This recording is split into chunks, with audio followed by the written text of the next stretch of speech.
हरे कृष्णा। आमल की एकादशी, फागुन माह शुक्ल पक्ष एकादशी। आमल की एकादशी व्रत फागुन माह शुक्ल पक्ष की एकादशी को किया जाता है।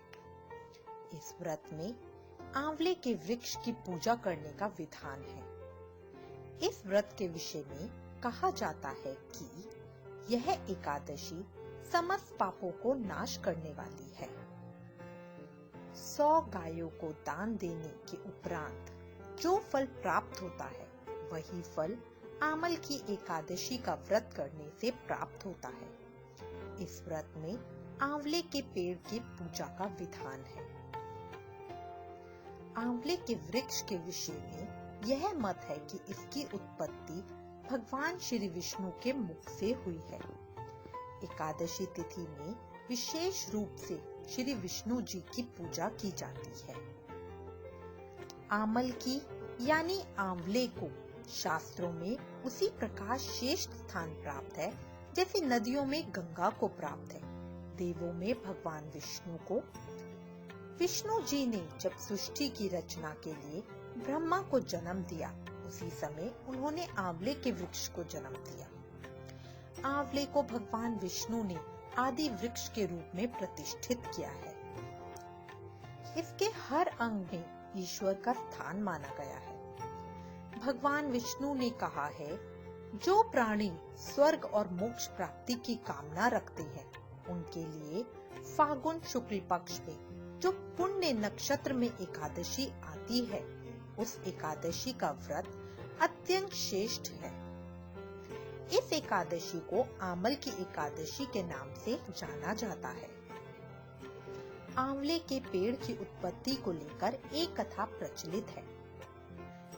भगवान विष्णु जी के मुख से आंवले की उत्पत्ति कैसे हुई? विष्णु पुराण के अनुसार एक बार भगवान विष्णु के थूकने के फलस्वरूप उनके मुख से चंद्रमा जैसा एक बिंदु प्रकट होकर पृथ्वी पर गिरा। उसी बिंदु से आमलक अर्थात आंवले की महान पेड़ की उत्पत्ति हुई। यही कारण है कि विष्णु पूजा में इस फल का प्रयोग किया जाता है। श्री विष्णु के श्री मुख से प्रकट होने वाले आंवले के वृक्ष को सर्वश्रेष्ठ कहा गया है। इस फल के महत्व के विषय में कहा गया है कि इस फल के स्मरण मात्र से गौदान करने के समान फल प्राप्त होता है। यह फल भगवान विष्णु जी को अत्यधिक प्रिय है। इस फल को खाने से 3 गुना शुभ फलों की प्राप्ति होती है। आमल की एकादशी पूजा विधि। इस एकादशी के दिन प्रातः स्नान करके भगवान विष्णु की प्रतिमा के समक्ष हाथ में तिल, कोशा, मुद्रा और जल लेकर संकल्प करें, मैं भगवान विष्णु की प्रसन्नता एवं मोक्ष की कामना से आमल की एकादशी का व्रत रखता हूँ। मेरा यह व्रत सफलता पूर्वक पूरा हो, इसके लिए श्री हरि मुझे अपनी शरण में रखे। भगवान की पूजा के पश्चात पूजन सामग्री लेकर आंवले के वृक्ष की पूजा करें। सबसे पहले वृक्ष के नीचे की भूमि को साफ करें और उसे गाय के गोबर से पवित्र करें। पेड़ की जड़ में एक वेदी बनाकर उस पर कलश स्थापित करें। इस कलश में देवताओं, तीर्थों एवं सागर को आमंत्रित करें। कलश में सुगंधी और पंचरत्न रखें। इसके ऊपर पंच पल्लव रखें, फिर दीपक जलाकर रखें। कलश के कंठ में श्रीखंड चंदन का लेप करें और वस्त्र पहनाएं। अंत में कलश के ऊपर श्री विष्णु भगवान के छठे अवतार परशुराम जी की स्वर्ण मूर्ति स्थापित करें और विधिवत रूप से परशुराम जी की पूजा करें। रात्रि में भागवत कथा व भजन कीर्तन करते हुए प्रभु का स्मरण करें। द्वादशी के दिन प्रातः ब्राह्मणों को भोजन करवाकर दक्षिणा दें।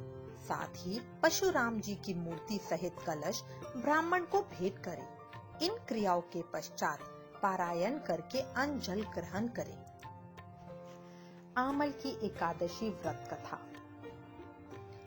मन ध्यानता जी बोले, हे वशिष्ठ जी, यदि आप मुझ पर प्रसन्न हैं तो व्रत की कथा कहो, जिससे मेरा कल्याण हो। वशिष्ठ जी बोले, हे राजन, सब व्रतों से उत्तम और अंत में मोक्ष देने वाला आमल की एकादशी का वर्णन करता हूँ। यह फागुन माह के शुक्ल पक्ष में होती है। इस व्रत का पुण्य 1000 गौदान के फल के बराबर है। मैं आपसे एक पौराणिक कथा कहता हूँ। एक वैदिक नामक नगर में ब्राह्मण, वैश्य, क्षत्रिय, शूद्र चारों वर्ण आनंद पूर्वक रहते थे। उस नगर में चैत्ररथ नामक चंद्रवंशी राजा था। वह महाविद्वान तथा धार्मिक था। वहाँ के निवासी वृद्ध से बालक प्रत्येक एकादशी का व्रत करते थे।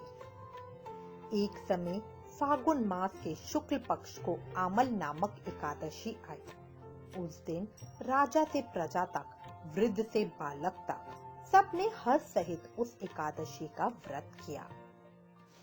राजा अपनी प्रजा के साथ मंदिर में जाकर पूर्ण कुंभ स्थापित करके तथा धूप, दीप, नवेद, पंचरत्न, शस्त्र आदि से धात्री का पूजन करने लगे। वे सब धात्री की इस प्रकार स्तुति करने लगे, हे धात्री, तुम ब्रह्म स्वरूप हो, तुम ब्रह्मा जी द्वारा उत्पन्न हो और सारे पापों को नष्ट करने वाली हो।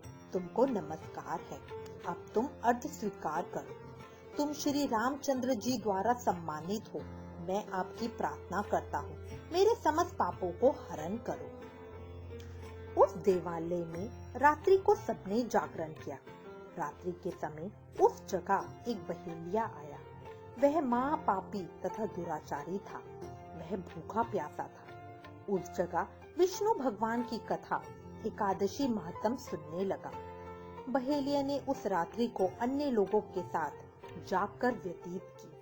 प्रातःकाल होते ही सभी लोग अपने अपने घर गए। कुछ समय बीतने के पश्चात उस बहेलिये की मृत्यु हुई और उस आमल की एकादशी के व्रत तथा जागरण के प्रभाव से उसने राजा विदुरथ के घर जन्म लिया। उसका नाम वसुरथ रखा गया। बड़े होने पर वह चतुरंगणी सेना के सहित तथा धन धान्य से युक्त होकर 10 सहस्त्र ग्रामों का पालन करने लगा। वह तेज में सूर्य के, क्रांति में चंद्रमा के, वीरता में विष्णु भगवान के और क्षमा में पृथ्वी के समान था। वह अत्यंत धार्मिक, सत्यवादी, कर्मवीर और विष्णु भक्त था।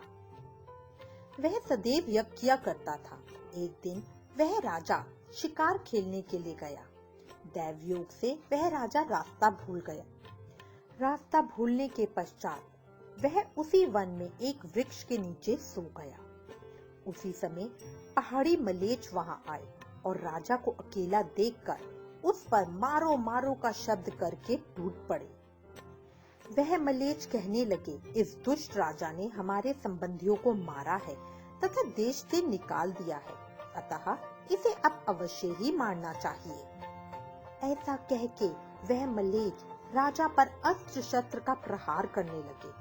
उनके अस्त्र शस्त्र राजा के शरीर पर गिरते ही नष्ट हो जाते और उसको पुष्पों के समान प्रतीत होते।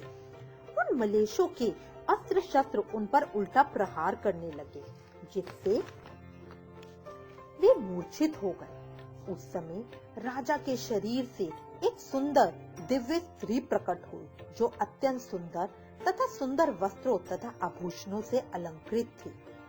उसकी भ्रुकुटी टेढ़ी थी, आंखों से लाल लाल अग्नि निकल रही थी। वह मलेच्छों को मारने दौड़ी और समस्त मलेच्छों को काल के गाल में पहुंचा दिया। अब राजा जब जगा तब इन मलेच्छों को मरा हुआ देखकर सोचने लगा, इन शत्रुओं को किसने मारा है। जब वह राजा ऐसा विचार कर रहा था, तभी आकाशवाणी हुई और कहने लगी, हे राजन, इस संसार में तेरी विष्णु भगवान के अतिरिक्त कौन रक्षा कर सकता है।